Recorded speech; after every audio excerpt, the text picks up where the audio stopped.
Saya masih bersama pasangan calon presiden dan wakil presiden Anies Baswedan dan Muhaimin Iskandar.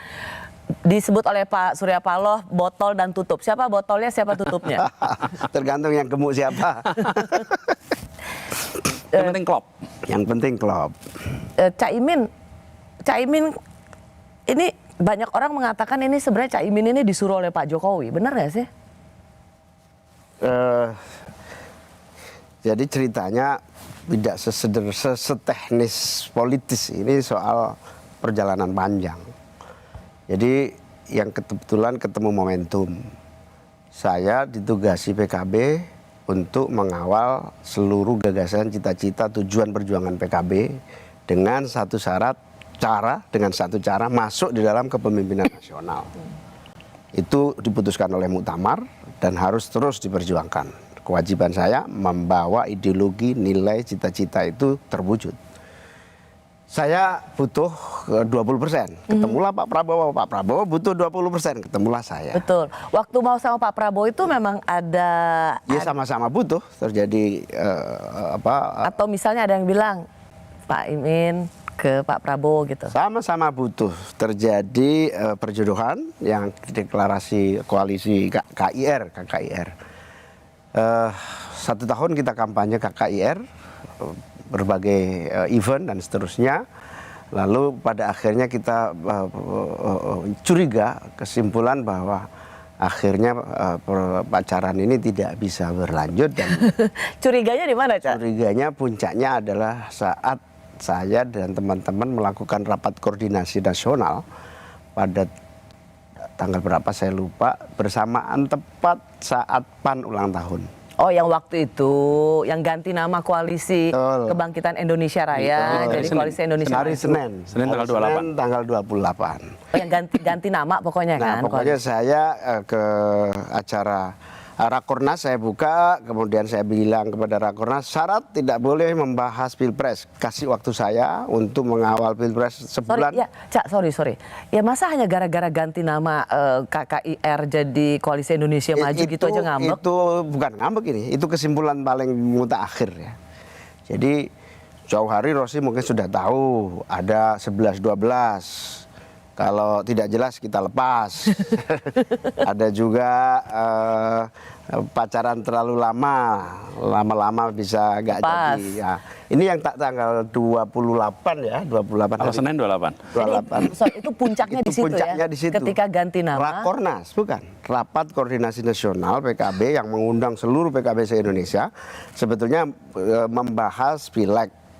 Tiba-tiba ada kabar, kepastian koalisi itu berubah. Namanya KKIR menjadi Koalisi Indonesia Maju.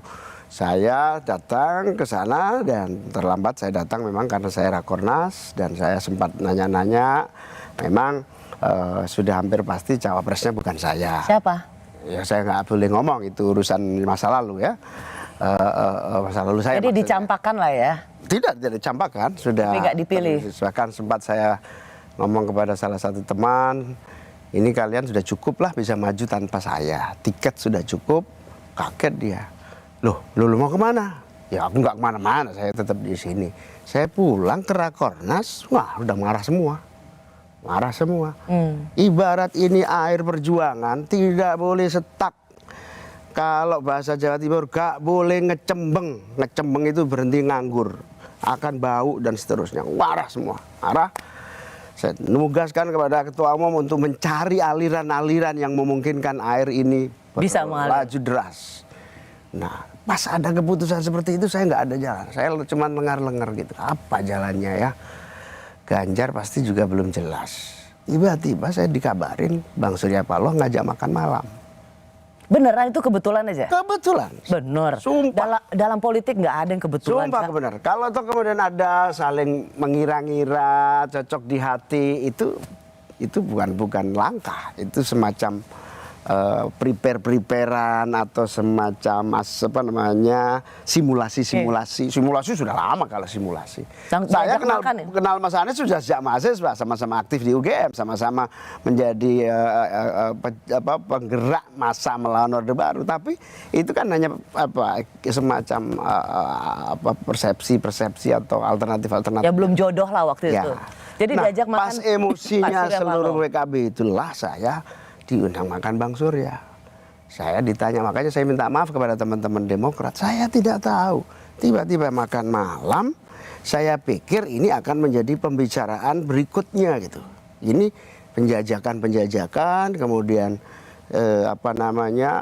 berproses dalam dialog. Ternyata Bang Surya bilang, kamu punya cawapres, saya punya capres. Lu katanya sudah ada cawapres. Belum ada keputusan cawapres. Semua sedang proses dan tidak ada keputusan. Langsung deh, ini kesempatan. Lah, jangan-jangan Tuhan ngasih jalan ini, saya bilang. Namanya lagi orang Jawa Timur, ada kucing disuguhi gereh gitu, ya sudah gitulah kira-kira. Langsung, bener Bang, coba. Tapi kamu maunya gimana yang jelas? Kalau saya maunya capres. Kamu jangan banyak omong. Ini adanya cawapres yang saya butuhkan, bukan capres. Akhirnya, oke, kasih saya waktu Bang untuk mensosialisasikan ini, karena saya punya banyak senior, banyak ulama yang harus saya sowani. Peristiwa-peristiwa itu begitu cepat. Malam itu juga saya kontak-kontak teman-teman semuanya, semua kontak daerah yang Rakornas masih ada di Jakarta semua. Kesimpulannya salaman. Oke. Salaman dengan Bang Surya, PKB, Nasdem, koalisi. Dan tidak menyangka tanggal 2 itu tiba-tiba tanda tangan. Iya. Caimin nggak merasa perusak rumah tangga politik orang ya?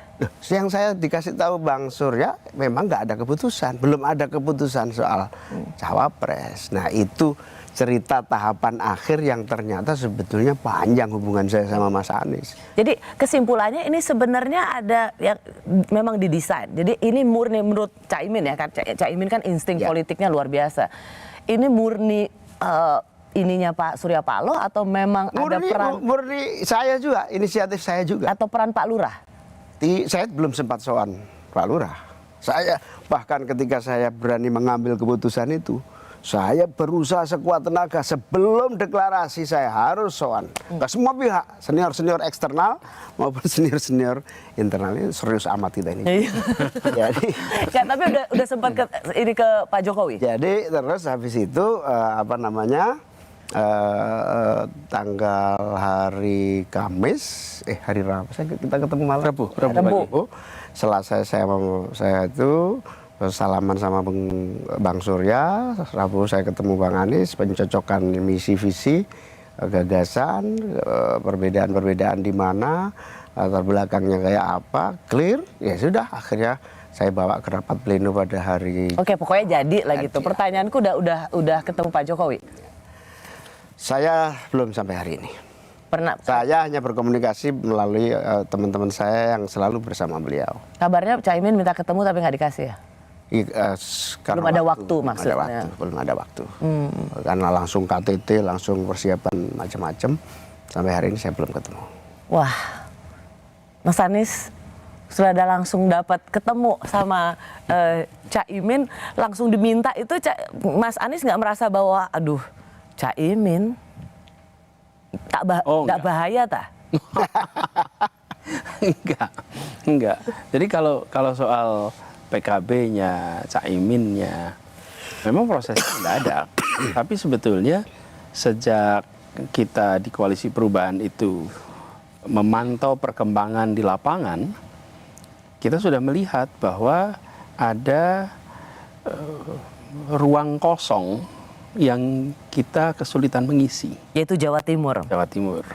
Itu kita tahu. Jadi saya sudah ngobrol soal ini berkali-kali dalam tim, kemudian dengan pimpinan partai.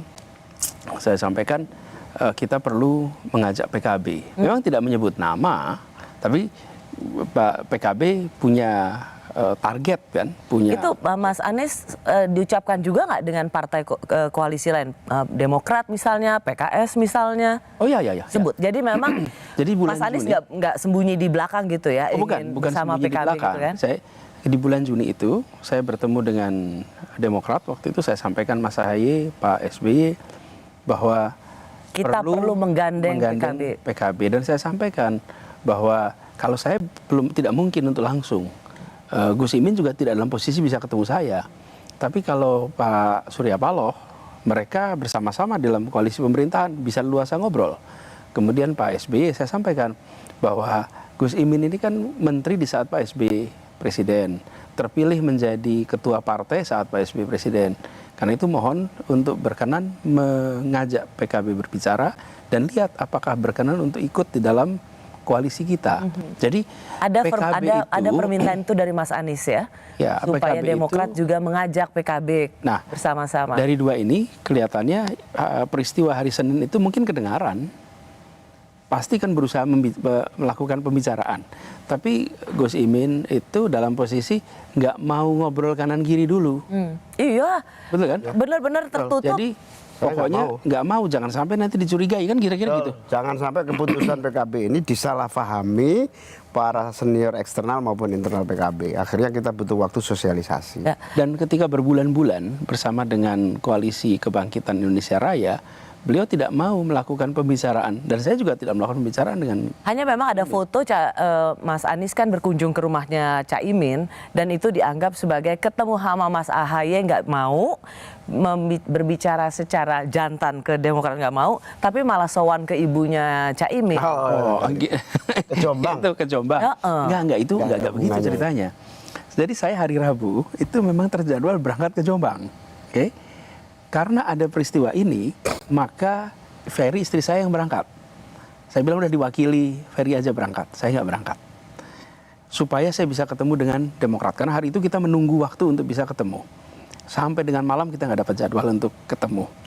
Lalu malamnya, Rabu malam, itu dari Jombang ngabarin semua. Bahkan saya udah bilang ke Gus Imin, Gus ini saya harusnya pergi ke Jombang ya kan. Saya bilang saya nggak jadi berangkat nih. Saya mau ngurusin ini dulu, karena harus komunikasi semua pihak. Dikabarin, Pak Anies ini semua pada kumpul sudah. Saya akan ke 4 pondok, Tebu Ireng, Rejoso, Denanyar, sama Tambak Beras. Ya. 4 itu sudah pada kumpul, kiai-kiai kumpul, nyai-nyai kumpul. Dan bagaimana menjelaskannya kok nggak bisa datang gitu. Ya. Sementara saya tidak dalam posisi, kita ini sedang ada rencana pernikahan sih mendadak, nggak mungkin itu diceritakan. Jadi saya sampaikan kepada semua bahwa kita coba cek dah, kalau besok pagi tidak dapat jadwal, saya berangkat. Untuk ketemu Mas Ahaye? Ya, jadwal ketemu Mas Ahaye. Ya. Jadi malam itu, kita ambil tiket 5:30 pagi, tunggu, jam 4 pagi saya bangun, saya lihat tidak ada pesan untuk bisa ketemu, ya udah, saya berangkat. Nanti mudah-mudahan siang bisa dapat, siang kan pulang ke Jakarta. Nah, pada saat saya ke Jombang, berkunjung ke semua, termasuk ke Denanyar. Karena orang lihatnya ini kayak ngeledek sih, Mas. Iya, nah Anies. sekarang saya datang ketemu ke tempat Mas Ahaye bisa, tapi ketemu berkunjung ke tempatnya Caimin, ibunda dari Caimin bisa kayak seolah-olah sorry ya, udah bye, saya udah ketemu pasangan hidup. Karena itu kan jadi perlu tahu betapa sesungguhnya ini harus lihat rencananya. Rencana ke Jombang itu sudah ada 10 hari sebelumnya. Jadi itu tidak didesain sama sekali? Didesain. Dan ketika saya bertemu dengan Gus Salam, yang masih sepupuan ya, masih paman sama Gus Imin, disitulah kemudian disampaikan bahwa rumah ibunya Gus Imin itu ada kira-kira 3-4 rumah di belakangnya. Jadi kemudian kepatutannya, adabnya, ya saya mampir silaturahmi. Malah kalau saya tidak mampir juga, kira-kira ini yang paling senior di Denanyar adalah ibunya Gus Imin. Ya. Yang paling senior. Jadi ini hanya untuk menghormati dan membangun bicara silaturahmi. Tidak ada bayangan sama sekali soal persepsi bahwa sengaja ke tempat Gus Imin meminta doa sebelum deklarasi. Tidak.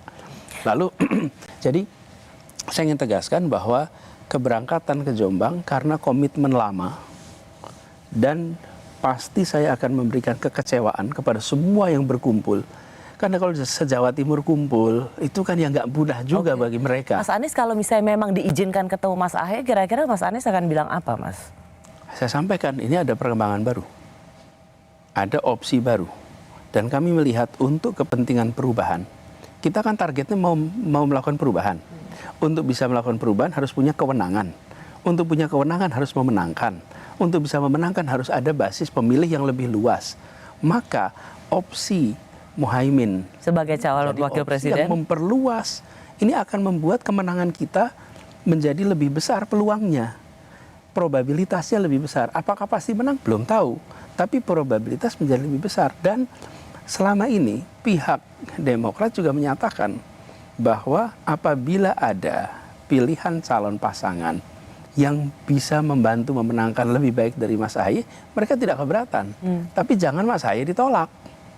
Bila ada opsi yang lebih baik, maka kenapa tidak? Lebih baik bukan dalam artian orangnya, Ya. tapi lebih baik dalam artian jangkauan pemilihnya. Ya, untuk lebih memenangkan. Jadi, Ros, Jadi Caimin ini lebih baik daripada AHY. lebih luas jangkauannya. Apa yang maksud saya? Saya pendukung PKS, pendukung Demokrat, dan pendukung Nasdem itu sudah satu klaster. Oke, kalau itu saja kita sudah lihat di survei juga. Nah, dengan adanya pendukungnya Gus Imin yang berbeda klaster, maka ini lebih baik bagi usaha pemenangan.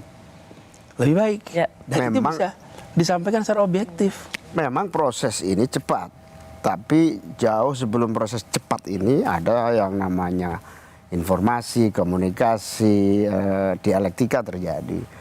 Teman-teman Nasdem di DPR, Wakil Ketua Umum Nasdem ketika haji, terus berusaha mendekati saya, Tuh.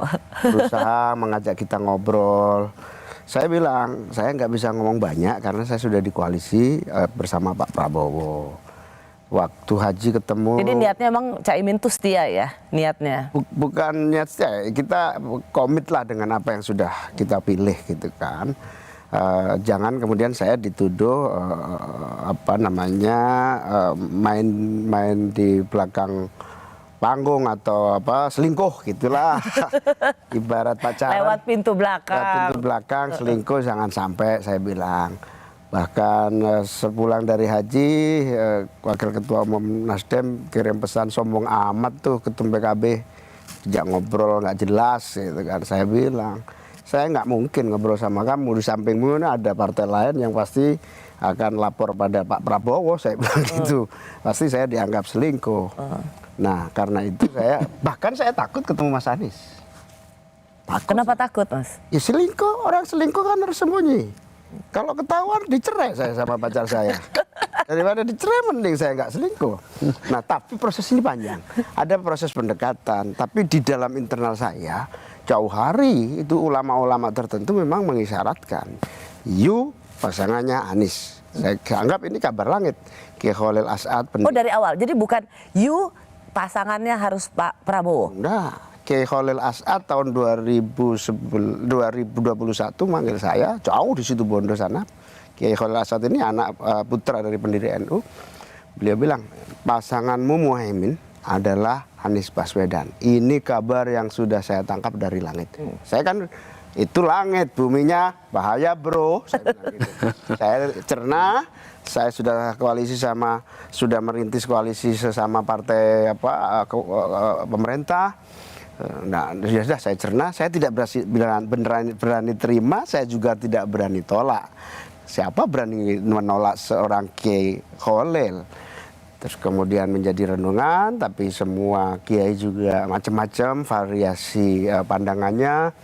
Lalu di tengah-tengah haji saya dipanggil seorang kiai dari Jawa Tengah menyatakan, percaya sama saya, pasanganmu itu Anies. Ini sudah selistikhoro saya. Saya juga merenungkan aja. Sehingga saya ketemu Mas Anies itu sudah dituntun dari beberapa tahapan spiritual yang tidak ngawur gitu ya. Berarti selama ini dengan Pak Prabowo nggak dituntun secara spiritual ya? Iya, saya tidak tahu, tapi bahwa dengan Mas Anies ini kelihatannya baru dan cepat, tapi kayaknya langsung prosesnya panjang. Dan di sisi lain di tempat kita, kalau tadi Gus Imin cerita hari Senin sudah terjadi perbedaan ya di dalam koalisinya, di sini juga mencapai puncaknya perbedaan. Dan Mas Anies mengatakan itu sebenarnya nggak ada hubungannya sama sekali ya? Ya kan independen. Ya. Ini Nah itu bilang kalau kebetulan memang kebetulan mau diapain gitu. Memang kebetulan terjadi puncaknya pada hari Selasa. Selasa siang itu Pak Surya Paloh didatangi oleh Pak Sudirman ada pertemuan membawa pesan dari saya bahwa sudah tidak bisa lagi Pesan konkretnya gini, kamu boleh pacaran tapi jodoh tetap di tangan Tuhan. Kalau kamu punya pacar, rawat yang baik daripada diambil orang. Itu kira-kira itu teori. Kirain kamu boleh koalisi, tapi pasangannya ditentuin sama Pak Surya Paloh. Tapi kira-kira jalan, ini banyak jalan Tuhannya ya Mas Anies? Banyak jalan Tuhannya. Saya kenal sama Mas Anies panjang, lama. Tapi saya juga tidak punya jalan yang rasional untuk bersama. Jadi aku pengen tahu, tiba-tiba jalannya konkret. Ini penting sih ya. Semua pada bilang, ini Pak Jokowi, hebat Pak Jokowi. Ini sebenarnya Cak Imin ini di waktu awal disuruh ke Pak Prabowo, disuruh oleh Pak Jokowi. Tapi disuruh sama Mas Anies, ini juga disuruh Pak Jokowi. Enggak ya sama sekali ya? Ini tidak didesain. Ini sama-sama butuh, saya sama Pak Prabowo sama-sama butuh. Pak Prabowo nggak cukup untuk maju, saya nggak cukup untuk maju. Pak Prabowo mau jadi capres, saya mau jadi cawapres. Nampaknya tidak sampai tuntas. Tiba-tiba Mas Anies sama Bang Surya butuh cawapres, saya seperintah partai ya sudah jalan. Dan ini menurut saya takdir yang saya kira the best ya, takdir baik yang mungkin saya sejak awal jatuh cinta sama gagasan-gagasan. Bener. Waktu itu bilangnya jatuh cintanya sama Pak Prabowo. Gagasan-gagasan sekarang Mas Anies. Emang politisi tapi banget. bukan. Gagasan Mas Anies. Kemarin puji-puji Pak Prabowo. Sekarang puji-puji Mas Anies. Dari awal saya termasuk senang gagasan Mas Anies. Tapi belum jodoh. Dan buat kita juga, Eros, ini kan membayangkan. Ketika ngobrol dengan Gus Imin, bicara soal apa yang nanti mudah-mudahan kita bisa kerjakan sama-sama. Bayangkan, Ros, kita dalam posisi koalisinya nggak bisa berlayar nih. Yeah. Kemudian 3-4 jam kemudian ada jalan keluar yang nggak terduga. Dan itu yang memang sebenarnya banyak orang bilang, masa sih secepat ini, sudah hampir setahun nggak ada jalan solusi, tiba-tiba ketemu 3 hari, masa sih. Tetapi dan kita bersyukur sekarang ya. Tadi kita bicara tentang gagasan apa yang dibawa sama Gus Imin. Gus Imin ini membawa akumulasi pengalaman yang Rosi sendiri bilang tadi. 18 tahun memimpin partai politik dan memimpin partai politik yang kira-kira modalnya itu adalah aktivisme. Bukan pengusaha besar, tidak memiliki sumber daya yang besar, tapi aktivisme. Yang kedua, anggota DPR yang bahkan ketika ngomong undang-undang KPK, dia bisa bilang, saya tuh ikut menulis undang-undang KPK itu. Kemudian yang ketiga, wakil ketua DPR, wakil ketua MPR. Jadi kami membayangkan bahwa ada unsur saling mengisi yang dulunya nggak terkira bisa terjadi. Kan saya banyak pengalaman sebagai menteri, ada pengalaman kepala daerah Jakarta dengan segala macam kompleksitasnya. Ini yang akan saya tanyakan berikutnya, karena dari dulu saya selalu mendengar misalnya Nasdem melalui Waketum Pak Ahmad Ali mengatakan Mas Anies ini ingin dibawa ke tengah. Dibawa ke tengah, ada nama Hovifah, ada nama Yeni Wahid, dan kemudian nama berakhir dengan seorang Muhaimin Iskandar. Apakah perpaduan ini memang ingin menengahkan yang sangat kanan? Kami kembali sesaat lagi.